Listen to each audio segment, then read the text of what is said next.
My name is Dr. John Anderson, and I want to share with you the story of a remarkable woman, my mother, Angelina Mango, and her time with the 25th Evacuation Hospital on Espiritu Santo during World War II. Santo, as it is commonly known, is in what was then the New Hebrides, now Vanuatu. Following her death in 2004, I found her military records and a diary she kept of every day she was a U.S. Army nurse. There are also over 350 photographs and hundreds of letters she and my dad wrote each other after they met and amazingly married on Espiritu Santo. So why did Angelina Margaret Mango, a 27-year-old woman from the little town of Upton, Massachusetts, join the Chicagoans of the 25th Evacuation Hospital some 8,500 miles away on Santo? Since women have never been drafted into the United States military, why go in harm's way to care for U.S. soldiers fighting the Japanese in the Solomon Islands, New Guinea, Guam, and Saipan? If you'd known her, you'd know she was tough. So tough that an Upton policeman once called out to me, "Aren't you Angelina Mango's son?" Then pulled up his trouser leg to show me a large scar. She did that to me, kicked me when we were in high school. "I'm surprised she didn't aim higher," I replied. She was also toughened by tragic losses. As a teenager, her 5-year-old brother pulled away from her, ran into the street, and was killed by a car. Later, another brother died of cancer in college, and soon her mother also died of cancer, which put her older sister in charge of the household, something Angelina hated. But despite her losses, she wanted adventure. She'd never traveled further than the 200 miles to New York City and New Jersey. So on August 7th, 1942, the same day as U.S. Marines landed on Guadalcanal, and 8 months after Pearl Harbor, she left home to train with the U.S. Army Nurse Corps. Of the 350,000 American women who volunteered for service in the armed forces, 59,000 were Army nurses, an amazing quarter of all U.S. nurses enlisted in World War II. On October 19, 1942, after a 7-day cross-country trip, she and the 20th Station Hospital left San Francisco for New Caledonia on board the USS Rochambeau. By chance, the 25th Evacuation Hospital was also on that ship, but bound for Espiritu Santo. According to her diary, it was an eventful voyage. On October 26th, she wrote, "We almost got hit twice during the night, so we were all set to jump with life belts on." And again on November 5th, she wrote, "What a scare, general quarters, danger ahead." Following her arrival in New Caledonia on November 11th, she had this to say: "They hadn't seen American women in a year." And a week later, on November 20th, she wrote, "Out with a Marine, David Wolf, oh for a decent man." In the immortal words of Eleanor Roosevelt, First Lady of the United States, whom Mom met when she visited the 25th Evacuation Hospital on a goodwill tour through the South Pacific, "The Marines I have seen have the cleanest bodies, the filthiest minds, the highest morale, and the lowest morals of any group of animals I have ever seen. Thank God for the United States Marine Corps." It was a time of war. January 20th, 1943, Mom wrote in her diary, "Worked until 9 because of all the casualties from the Solomon Islands. They were dirty and hungry. They were men from the Army's Americal and 25th Infantry Division on Guadalcanal. Most had abdominal wounds, some had chest wounds, but more than 50% were suffering from malaria, a huge problem in the Pacific Islands during the war. It was also a stressful time. On January 24th, 1943, an entry in her diary reads, "Heartily mental. No matter what you do, you are nuts out here." As a result of the trauma and anxiety of war, stress and pregnancy became the commonest reasons for nurses being discharged. But it wasn't all doom and gloom. This is an excerpt from one of her patients, 19-year-old Walter Maddox of Bexar County, Texas. He wrote, "Her age is just 28. She is single and would be a very nice date. Her eyes are large and very brown. She is so nice she couldn't frown. With Miss Ann I could never get sore, for she is doing her part in the medical corps." Maddox was awarded a Bronze Star while serving with distinction in the U.S. Air Corps on Russell Island near Guadalcanal. He died October 4, 2014 in San Antonio, Texas. He's the only patient of hers I've been able to identify.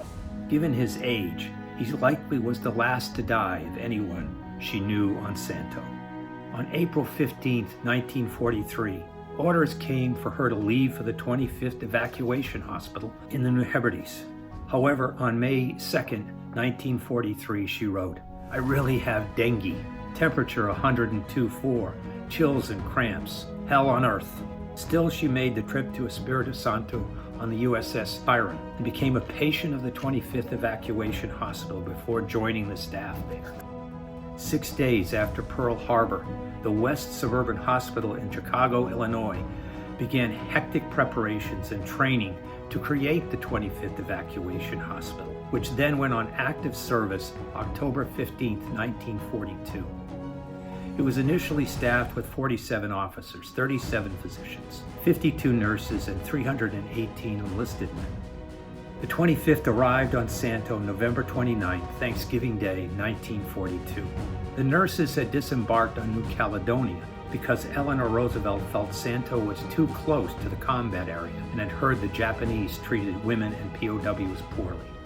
But with orders to set up a hospital capable of treating 750 patients 4 miles from Bomber Strip 1, the ship carrying all of their supplies failed to arrive. In 2009, when he was 90 years old, Dr. Leonard Saxon wrote a book about his experiences with the 25th on Santo entitled A Service Remembered. It is still available on Amazon.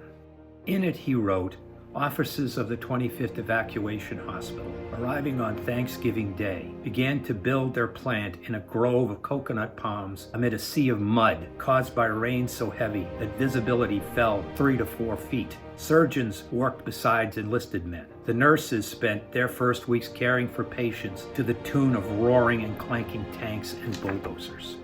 Another doctor, Howard Dotson, said this: they scavenged and scrounged, board by board, planks and 2x4s, corrugated metal, and begged and borrowed and procured from the Navy already scarce tools, nails, saws, mosquito netting. In the sweltering jungle, doctors, enlisted men, and natives worked side by side, weaving palm fronds for roof sops. Quonset huts back to back served as the OR lab and X-ray. In her book, History of Nursing Service in the South Pacific WWII, Ruth Kelly, however, painted a different picture of Army hospitals in the New Hebrides. In the spring of 1943, she said, Army hospitals on Efete and Espiritu Santo, although much improved, remain vastly inferior to the naval hospitals. Soldiers did not fail to notice that the Navy possessed much medical equipment that had been eliminated from the Army hospital equipments list. The old adage that the Navy got the gravy seemed to hold true even for the sick and the wounded. So what types of patients did they care for at the 25th? According to Dr. Saxon, March 15th, open surgery, general and orthopedic, shrapnel and bullet wounds, compound fractures, head and chest wounds had died before they got here. Field hospitals close to the front performed emergency surgery only. Unlike today, they used a lot of external plaster for the injuries. The Germans had developed intramedullary fixation, inserting a rod into the bone marrow cavity to keep the fragments together. But when American doctors saw it on repatriated American prisoners, they thought it was Nazi experimental atrocity rather than the breakthrough procedure it was. The 25th Evac also used plaster for non-fracture wounds. Diseases like malaria, dengue, jungle rot, and psychiatric problems, however, were the most common thing they treated.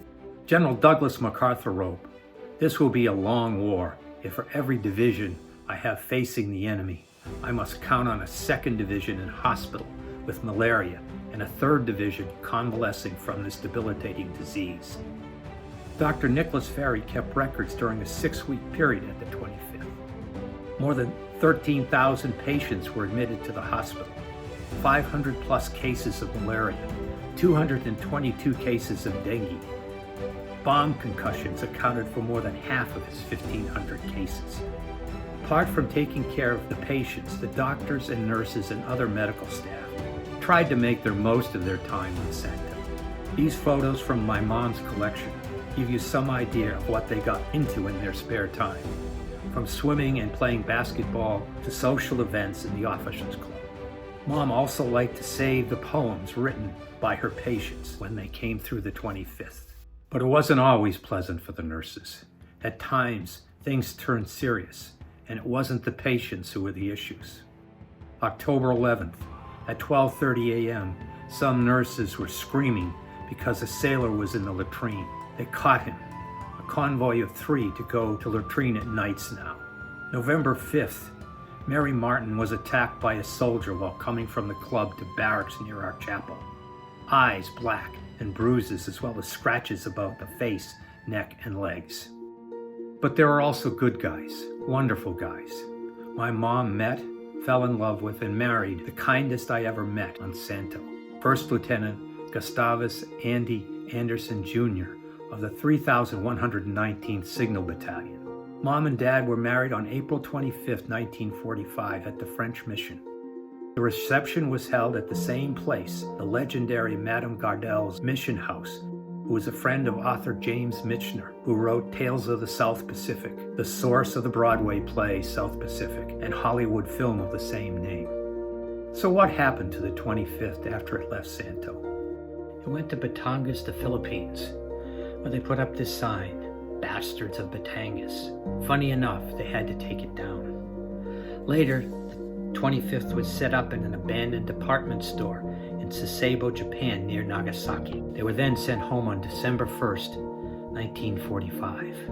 On December 5th, 1951, the Secretary of the Army awarded the 25th the Meritorious Unit Commendation.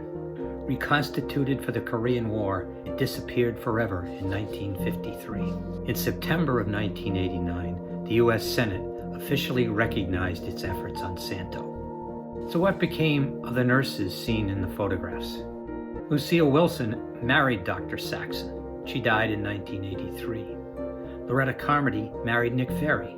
She died in 1974 and he died in 1975. Her daughter, Kathleen Verta, tells me she also kept a diary. Alice Hafey married Paul Jason and died in 2000. Blanche Sherman Chauvin died in 1986. Her husband, David Chauvin, the last surviving Santonian, died in 2012. Which leads me to the final important question. What happened to my mom? Well, I was born on her birthday, December 27, 1946. Sometime in 1947, she went to work at nearby Milford Hospital, where she remained for the next 37 years, most of them as a night supervisor. For many of those years, there were no doctors in the hospital overnight, so everything ran through her. Floor nurses called her to evaluate patients whose conditions had worsened, make decisions about whether to call the patient's doctor to come into the hospital, and convince reluctant ones she knew what she was talking about. Father John Malkowski, the local parish priest, once said, she was unrelenting in providing maximum care for her patients, and woe betide the slackards in delivering it.